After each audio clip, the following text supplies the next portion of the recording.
कहा जाता है कि आदमखोर लोग जिंदा रहने के लिए इंसानों का मीट खाते हैं, लेकिन क्या हो अगर इंसानों का मीट इतना पॉपुलर हो जाए कि आम लोग भी उसे चाव से खाने लगे।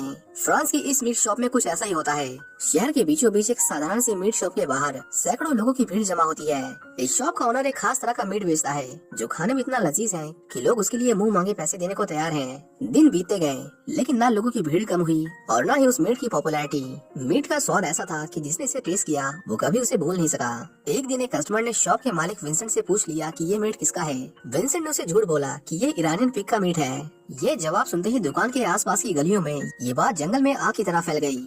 अब लोग और अधिक उत्सुक हो गए। दुकान पर भीड़ इतनी बढ़ गई कि सड़कों पर जाम लगने लगा। जो लोग कल तक अपनी दुकान को बस किसी तरह चलाने की कोशिश कर रहे थे वो आज लाखों में कमा रहे थे। दूसरी ओर बड़े मीट की फैक्ट्रीज इस दुकान की इंस्टेंट पॉपुलैरिटी के चलते बंद होने की कगार पर आ गई थी। लेकिन ये हमेशा से नहीं था। कुछ हफ्ते पहले विंसेंट की शॉप पर मक्खी भी नहीं आती थी। ऊपर से देखने पर विंसेंट और उसकी वाइफ सोफी की लाइफ बहुत अच्छी चल रही थी, लेकिन सच्चाई तो ये थी कि उनकी शॉप पर मुश्किल से ही कोई कस्टमर आता था।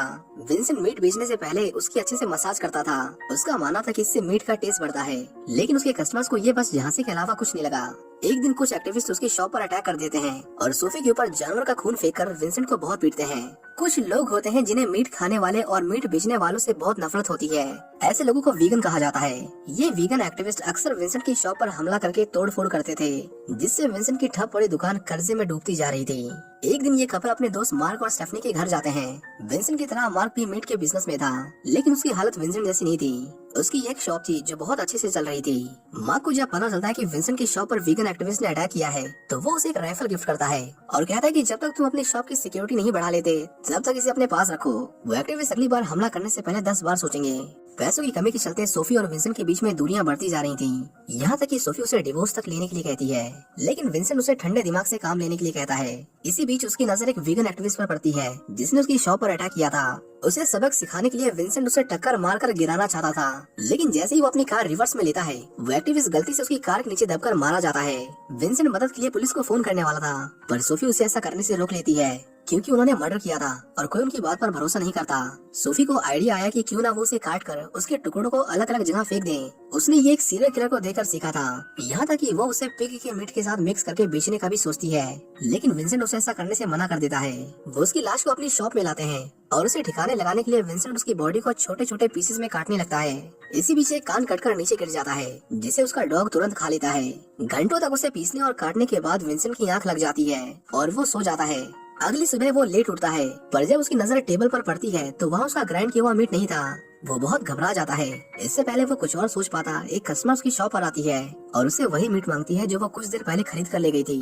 पता चलता है कि सोफी ने गलती से उसे पिग के मीट की जगह उसे इंसान का मीट बेच दिया था, जो उस औरत को बहुत पसंद आया। विंसेंट उसे उस मीट को खरीदने से मना करता है, पर वो औरत उसका स्वाद भूल ही नहीं पा रही थी। इस बात से अनजान कि वो इंसान का मीट है, सोफी भी विंसेंट से उसे बेचने के लिए जिद बहस करने लगती है, जिसके बाद विंसेंट को वो बेचना पड़ता है। उसके यूनिक टेस्ट के पीछे की सच्चाई छुपाने के लिए विंसेंट को झूठ बोलना पड़ता है कि ये ईरानियन पिग का मीट है, जिसे दुनिया में बहुत कम लोग ही तैयार कर पाते हैं।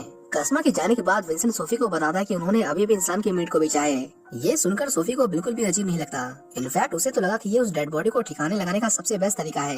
विंसेंट को लगा कि उसका दिमाग खराब हो गया है। वो उस मीट को फेंकने जाता है, पर तभी वहाँ एक और आदमी आता है और उसे भी वही ईरानियन पोर्क चाहिए था जो कुछ देर पहले वो औरत लेकर गई थी। धीरे धीरे वो डेड बॉडी ईरानियन मीट के नाम से फेमस हो गई और उन दोनों ने उसे बेचकर ढेर सारा पैसा कमाया।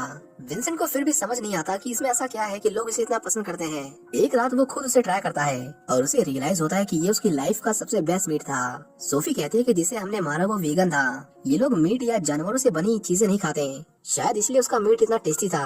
वो कहती है कि क्यों ना हम इन वीगन लोगों को मारकर उनका मीट अपनी दुकान में बेचें। लोगों को ये पसंद आ रहा है और हम बहुत सारे पैसे कमा सकते हैं। लेकिन ये सुनते ही विंसेंट उसे आगे कुछ भी बोलने से मना करता है, क्योंकि वो पैसों के लिए अपनी इंसानियत बेचने की बात कर रही थी। अगले दिन उसकी बेटी क्लोए अपने बॉयफ्रेंड लूकस को उनसे मिलाने लाती है। विंसेंट को उस दिन का बड़ी बेसब्री से इंतजार था।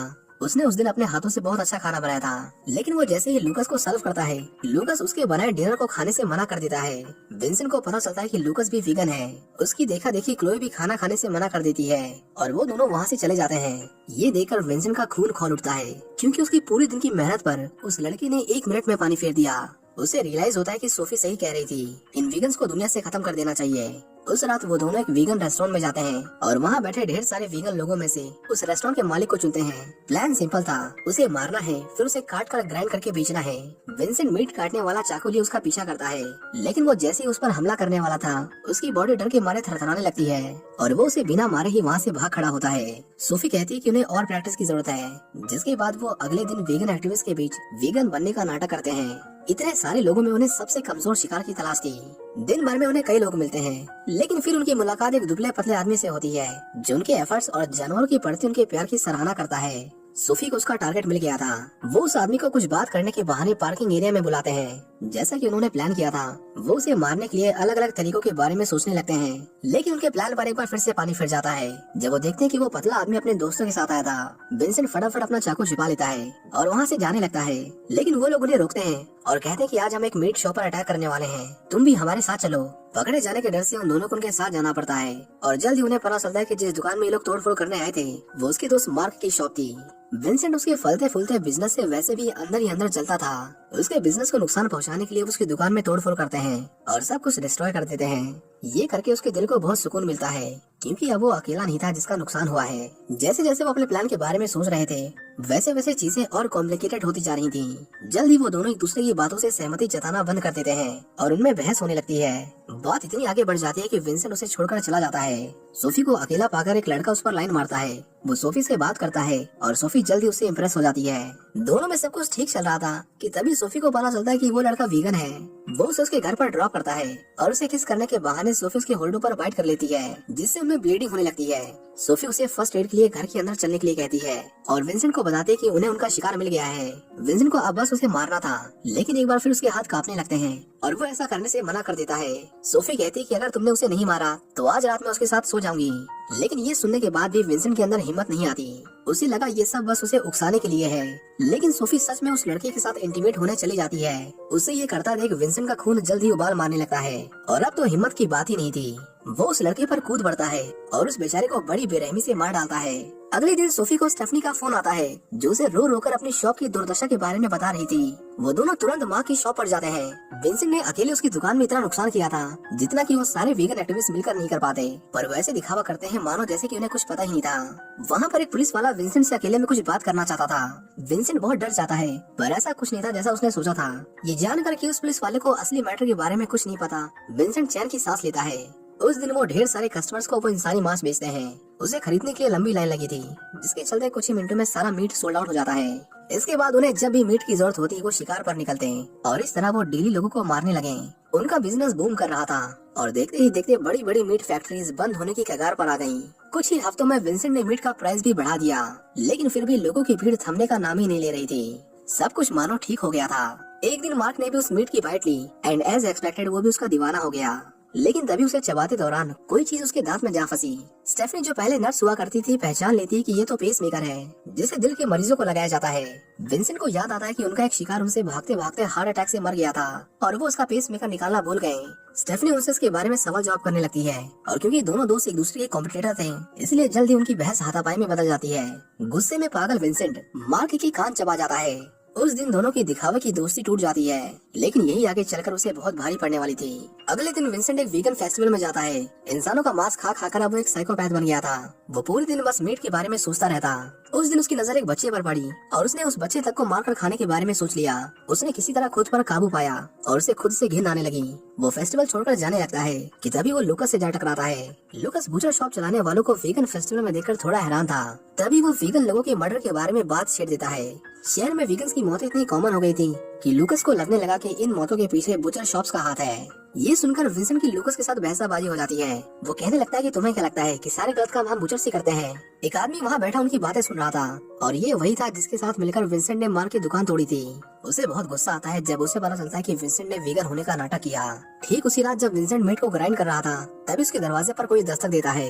विंसेंट देखता है कि ये तो पुलिस वाला है। वो डर के मारे उसे अंदर नहीं आने देता और उसका ध्यान भटकाने की कोशिश करता है। तभी उसकी नजर अपने डॉग पर पड़ती है, जो अपने मुंह में ह्यूमन हैंड लिए दरवाजे की ओर आ रहा था। विंसेंट उसे दूर भगा देता है और उस रात वो पकड़े जाने से बाल बाल बचता है।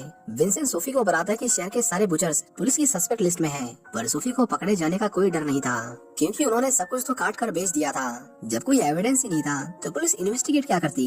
वो दोनों बात कर ही रहे थे कि तभी वहाँ लूकास आ जाता है, जो फेस्टिवल में अपने बुरे बिहेवियर के लिए बहुत शर्मिंदा था।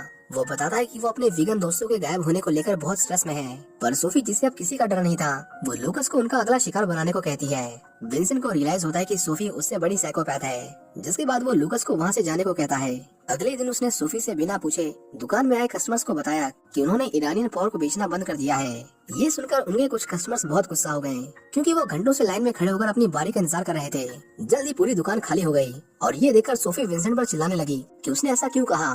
विंसेंट ने उससे बात करना सही नहीं समझा और उसे बिना कुछ बताए शॉप छोड़कर चला गया। उसके जाने के बाद वो वीगन एक्टिविस्ट उसकी शॉप पर आते हैं। उन्हें विंसेंट से धोखे का बदला लेना था, इसलिए वो सोफी को पकड़ लेते हैं और उसे बहुत मारते हैं। ये एक्टिविस्ट के भेष में लिटरली गुंडे थे। विंसेंट जब वापस लौटता है तो उसे वहाँ उन लोगों की वैन दिखाई देती है। वो तुरंत शॉप के अंदर जाता है और पाता है कि वो गुंडे उसकी वाइफ को मारने वाले हैं। वो अटैक करने में बिल्कुल भी टाइम वेस्ट नहीं करता और उनमें से 2 को तुरंत ही मार डालता है, पर एक विंसेंट को मीट के हुक में लटका देता है। वो उसे मारने ही वाला था कि तभी ऐन मौके पर सोफी एक दूसरा नुकीला हुक उसकी आंख में फंसाकर उसे मार डालती है। मूवी की लास्ट में हमें दिखाया जाता है कि मार्क और स्टेफनी के चलते सोफी और विंसेंट जल्दी पकड़े गए। उन दोनों ने ही सबसे पहले उनके अजीब बिहेवियर के लिए पुलिस को रिपोर्ट किया था, जो आगे चलकर उनके खिलाफ एक बहुत बड़ा एविडेंस साबित हुआ। विंसेंट और सोफी ने पूरे 30 मर्डर्स किए थे, जिसके चलते उन्हें फांसी की सजा मिली। और इसी के साथ ही मूवी यहीं पर खत्म हो जाती है। उम्मीद करता हूँ कि आपको ये कहानी पसंद आई होगी।